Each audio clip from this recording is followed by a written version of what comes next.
பாவத்தை லேசாக எடுப்பது எவ்வளவு பெரிய ஆபத்து என்பதை உங்களோடு பகிர விரும்புகிறேன். காரணம், நான் பல வேளைகள்ல சின்ன சின்ன காரியங்களை இது லேசாக எடுத்துக்கொள்ளும். இதெல்லாம் தப்பு கிடையாது, இதெல்லாம் சின்ன விஷயம், இதெல்லாம் தப்பு கிடையாது, அவ்வளவு அந்த பெரிய விஷயங்கள் தான் மட்டும்தான் தப்பு, அதுதான் பாவம் என்பதாக எடுத்துக்கொள்வது ஒரு பெரிய பிரச்சனையாக இருக்கிறது.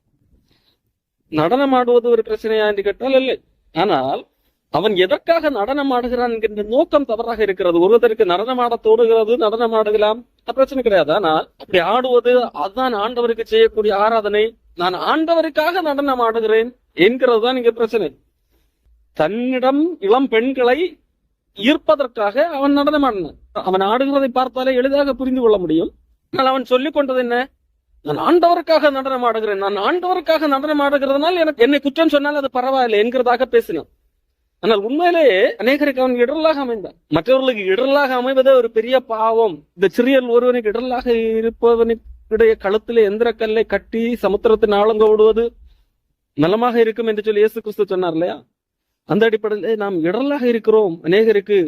அநேகரை நாம் கிறிஸ்துவை விட்டு இந்த மாதிரி கவர்ச்சி நடனங்களுக்கு திசை திருப்புகிறோம். எனக்கு அடிமையாக்குறேன், எனக்கு ரசிகனாகலாக மற்றவர்களை மாற்ற பார்க்கிறேன், இது பாவம் என்று சொல்லி அன்றைக்கே உணர்ந்திருந்தால், அன்றைக்கே அது பாவம் என்கின்ற அந்த உண்மையை ஒத்துக்கொண்டிருந்தால், அடுத்தடுத்த கட்ட பாவங்கள் எல்லாம் அது அவனுக்கு பாவமாக தெரிந்திருக்கும். நாம் செய்கிற சின்ன சின்ன விஷயங்கள், தவறுகள், அது நமக்கு பாவமாக தெரியாத பட்சத்திலே நாளைக்கு பெரிய பெரிய தவறுகள் என்று சொல்லி பார்க்கப்படுகிற காரியம் கூட நமக்கு அது தவறாக பாவமாக தெரிவதில்லை.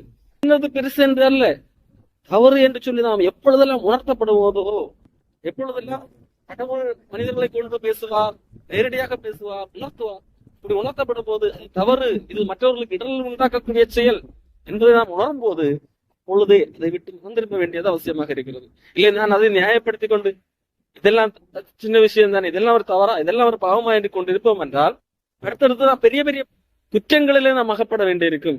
விபச்சார பாவத்தில் ஈடுபட்டுக் கொண்டிருக்கிறார், ஆனால் அதிலிருந்து மனம் திரும்பவனால் முடியவில்லை. மனைவியை பிரிந்து பெற்ற பிள்ளையை தூர வேண்டாம் என்று உதறி தள்ளி விட்டவன் இன்னைக்கு கள்ளக்காதலோடு ஊர் சுற்றி கொண்டிருக்கிறான். கள்ளக்காதலோடு ஊர் சுற்றி கொண்டிருக்கும் போதே நான் கடவுளுடைய ஊழியக்காரன், கடவுளுக்கு சேவை செய்கிறேன் என்ற பெயரிலே மக்களை ஏமாற்றிக் கொண்டிருக்கிறான். அப்போ விபச்சாரம் அவனுக்கு லேசாக மாறிவிட்டது.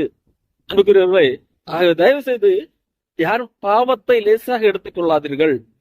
பாவம் வஞ்சைக்கக்கூடிய ஒன்று.